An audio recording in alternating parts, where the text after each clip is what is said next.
Welcome back to my channel. So in today's video I've got a product review for you. It is the Shiseido Synchro Skin Refreshing Concealer. That is a mouthful. So this concealer has been born out of science. It's essentially got it in the name, a Synchro Skin Refreshing Concealer. So essentially the concealer is meant to synchronize with your skin and keep self-refreshing as the day goes on. Big claims? Yes. So we'll just have to see about that. So I'm just going to read off the website because there's a long list of what it claims it can do. So I just want to read that to you guys. So it says it's for all skin types, it's a medium to full coverage, it has a natural finish and it lasts for 24 hours and apparently the colour stays true. It's water resistant, humidity resistant, sweat resistant and smudge proof, and it has 8-hour shine control. So basically, when I heard about this, I thought, wow, that sounds amazing, but can it deliver? And that's what we're going to find out today. Just before we get into the video, I'd really appreciate if you could give this video a like. Please do comment down below if there's anything else that you'd like to see. Would you buy this concealer? Is it for you? And please do subscribe to my channel. So if you'd like to see my thoughts on this product, then please keep watching. Okay guys, so I've gone ahead and I've already put my foundation on. I use my ordinary foundation because I can build it up. So this is the one where I've got the most light coverage, so we can see how well the Shiseido concealer works. So what I'm going to do is I'm just going to pop my concealer on under my eyes. I've broken out really badly recently, I'm not sure why. I think it might be because I'm trying lots of new products on my face, so my skin is not really feeling it, I'm not too sure, but yeah. So this is a perfect opportunity to see whether it covers up all those blemishes, and then obviously the scars that you can kind of see underneath my foundation. So what I'm going to do is I'm going to test it out on these places. Unfortunately, I filmed a no foundation makeup look using the Shiseido concealer and I was not very smart and I accidentally deleted those files as I erased my whole memory card. But yeah, I'll just have to refilm that. So in that one I actually tried the Shiseido concealer by itself just to cover up my under eyes and to spot conceal any areas. So from that, I wasn't really a fan of this concealer. I just didn't think it sat very well and it did not wear very well either. But today we're going to test it on top of foundation. I'm curious to see if that makes a difference. So let's just get into the video.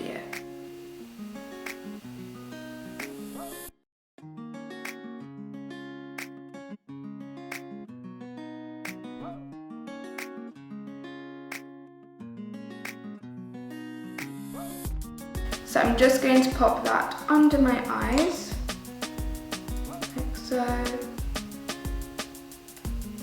I really like the applicator. So this is what the applicator looks like. So yeah, I just really like the shape of this. And then I'm just going to pop it where I have my blemishes. I have a bit of darkness around here. And then I'll just pop some here to brighten my face. Okay, so like I said, I didn't like how it wore as a concealer alone without wearing any foundation, so that's why I'm curious to see whether it'll sit better now that I've got foundation underneath. So we're just going to pat that into the skin. So I like to concentrate most of the product on this inner bit here. Just bringing it up the side of the nose. You know how this makes the nose look slimmer.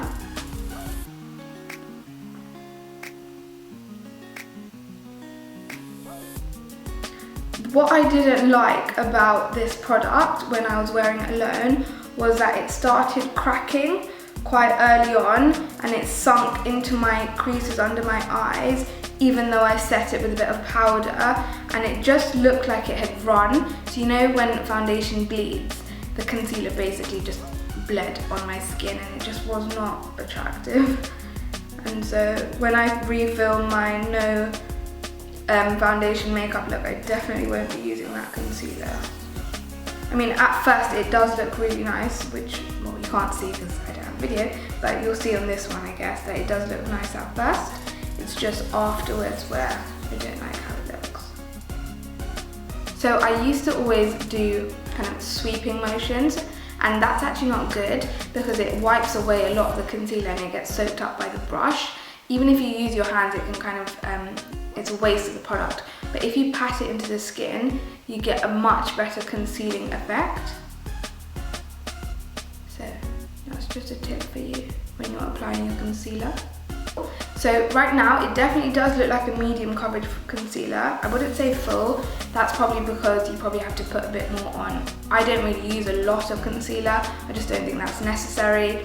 You know, you get the coverage effect and the brightening with just a little bit of product. Of course, in areas where you need full coverage, such as if you have a really dark under eyes or really dark scars, then of course you build it up. So I guess it can be buildable to a full coverage concealer, but that's why I don't like ones that are medium to full coverage, because it means that you have to use a lot of product to get to the higher end of the spectrum, aka the high coverage. And for £27, I believe, this is pretty expensive. So you don't want to be having to put multiple layers on just to get that full coverage, because I'm sure in that sense it would run out quite quickly, and you don't want that if you invest a lot of money into a product like this.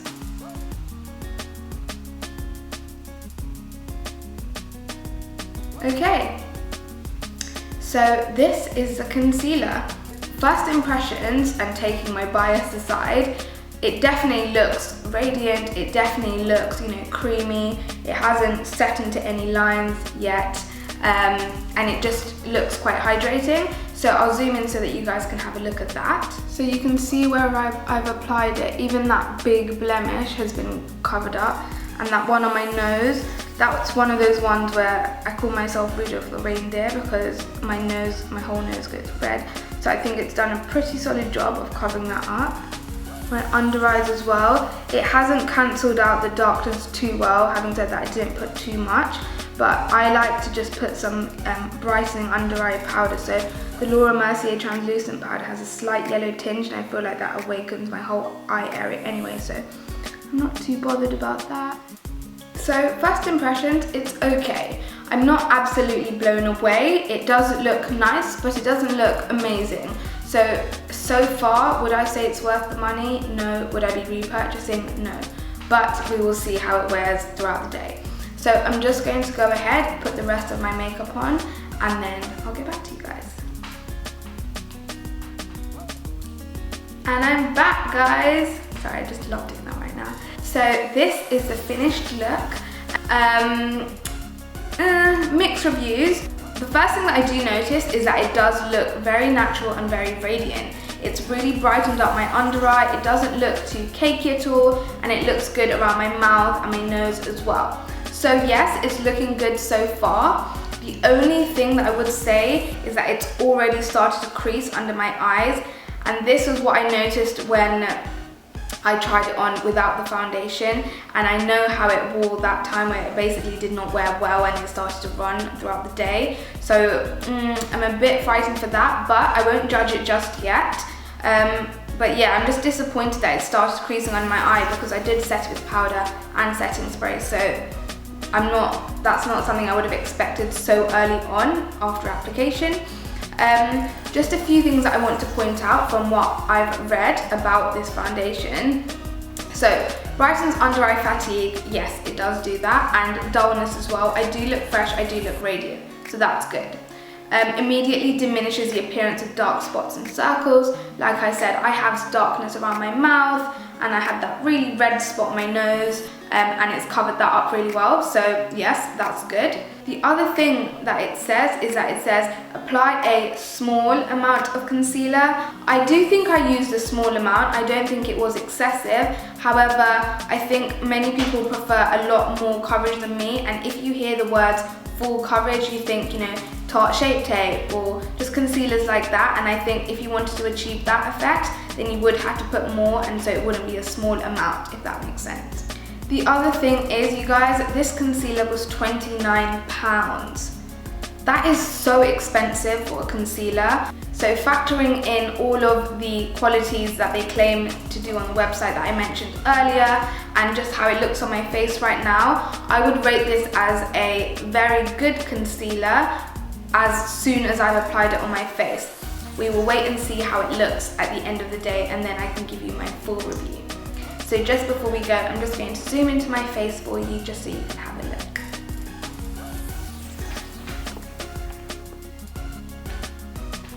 So it does look nice and bright around here, and it has brightened up my eye quite a lot, and I think that's really nice. But as you can see, it's already creasing under here, which I don't like. Looks good around here, around my nose area, because this is where it tends to crack usually. I mean, foundation or makeup in general. And around here too. So, like I said, right now it has photographed really well and it looks radiant. I'm just curious to see how this will wear. Hi guys, I'm back. So it's currently, I'd say 8 hours later. So I just wanted to give you an update on how I think this whole face is looking. So I'm just going to zoom in so I can just point out everything to you. Okay, so let's start with the negatives. I feel like it's really creased under my eye. The creases are literally extending all the way over here. It's a bit better than when I use a concealer alone, but it really has just creased along here. My nose is really oily, and it says that it would have that 8 hours shine proof look, which I don't really agree with. And the rest of my face as well, I just don't think it looks dewy. It just looks like it's gotten oily over time, and it just doesn't look very pleasing, to be quite honest. And then around my mouth, it's just cracked where I put the concealer, like all around the sides of my mouth. It's just really cracked. A bit in my nose as well here, it's cracked, and it's just running in the lines. Positives, let's see if we can find a positive. Well, the coverage, I guess, is actually still okay. It hasn't kind of bled too much. It's just more that it's sunk into my skin quite a lot. So we still have quite good coverage. I mean, that spot is concealed really well, and even around my mouth, like this spot as well, quite well concealed. It hasn't oxidized too much. I just think it's about how it's set into my skin that I don't really like. So basically, I just feel like it looks quite cakey, even though I didn't actually put that much makeup on, and I hate that feeling. I hate that look of cakiness. I mean, we left cakey behind in the last decade. This should not be going on anymore. So I'm quite disappointed. I mean, I'm not going to say it's the worst concealer I've ever tried, but I wouldn't repurchase it, and I wouldn't really recommend it. I think for me, it comes down to quality price ratio. When I spend more money on a concealer or any item of makeup for that matter, I expect to have something that's good quality, and unfortunately, I just don't think this is worth the money. So yeah. Okay guys, so that's the end of the video. I really hope that you enjoyed this product review and that you found it helpful. If you have any questions, feel free to drop them down below and I will get back to you. As always, I'd really appreciate if you could like this video, comment down below if there's anything else that you'd like to see, subscribe to my channel, and also share this video with your friends and family. I'd really appreciate that. Honestly, I just appreciate your support so much, so thank you so much for following me and watching my videos. It really means a lot. I hope that you're taking care and staying safe, and I will see you in my next video. Kisses.